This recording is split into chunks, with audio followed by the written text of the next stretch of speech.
ചിലപ്പോഴൊക്കെ നമ്മുടെയൊക്കെ ജീവിതത്തിൽ ചില കാര്യങ്ങൾ സംഭവിക്കുന്ന സമയത്ത് നമുക്ക് തോന്നാറില്ലേ, ഇതെന്തുകൊണ്ട് സംഭവിച്ചു എന്ന്. ചില അവസരങ്ങളൊക്കെ നമ്മൾ കുഴങ്ങി പോകാറുണ്ട്. ചിലപ്പോൾ വിശ്വാസങ്ങളാവാം, നമ്മുടെ ഫീലിങ്സ് ആവാം, ഇമോഷൻസ് ആവാം ഇതിന് കാരണം. കാർമിക് ഡെപ്റ്റ് എന്ന് കേട്ടിട്ടുണ്ടോ? അതായത് നാമോ നമ്മുടെ പൂർവികരോ ആരോടെങ്കിലുമോ എന്തെങ്കിലുമൊക്കെ ചെയ്തിട്ടുണ്ടെങ്കിൽ അത് പൂർണ്ണമായും ഫൊർഗീവ് ചെയ്യുന്നൊരു ക്ലെൻസിങ് ആണ് ആൻസിസ്റ്റർ ക്ലെൻസിങ് എന്ന് പറയുന്നത്. അതായത് യൂണിവേഴ്സിനോട്, ഹയർ സെൽഫിനോട് നമ്മൾ മാപ്പ് ചോദിക്കുക.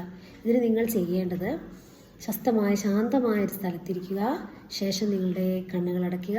എന്നിട്ട് ഇങ്ങനെ പറയുക, ഞാനോ എൻ്റെ പൂർവികരോ ആർക്കെങ്കിലും ഉപദ്രവം ചെയ്തിട്ടുണ്ടെങ്കിൽ, ആരെങ്കിലും വേദനിപ്പിച്ചിട്ടുണ്ടെങ്കിൽ, എന്തെങ്കിലും മോശമായ രീതിയിൽ പെരുമാറിയിട്ടുണ്ടെങ്കിൽ എല്ലാത്തിനും മാപ്പ് ചോദിക്കുന്നു. അതുപോലെ യൂണിവേഴ്സ് എനിക്കും മാപ്പ് തന്നിരിക്കുന്നു എന്ന് മനസ്സിൽ പറയുക. ഇത് നിങ്ങൾക്ക് എപ്പോൾ വേണമെങ്കിലും ചെയ്യാം. നിങ്ങളുടെ മനസ്സിന് സമാധാനം കിട്ടുന്നത് വരെ ഈ പ്രാക്ടീസ് നിങ്ങൾ ചെയ്തു നോക്കുക. ഇതിൻ്റെ മാറ്റം നിങ്ങളുടെ ജീവിതത്തിൽ ഉണ്ടാകുക തന്നെ ചെയ്യും.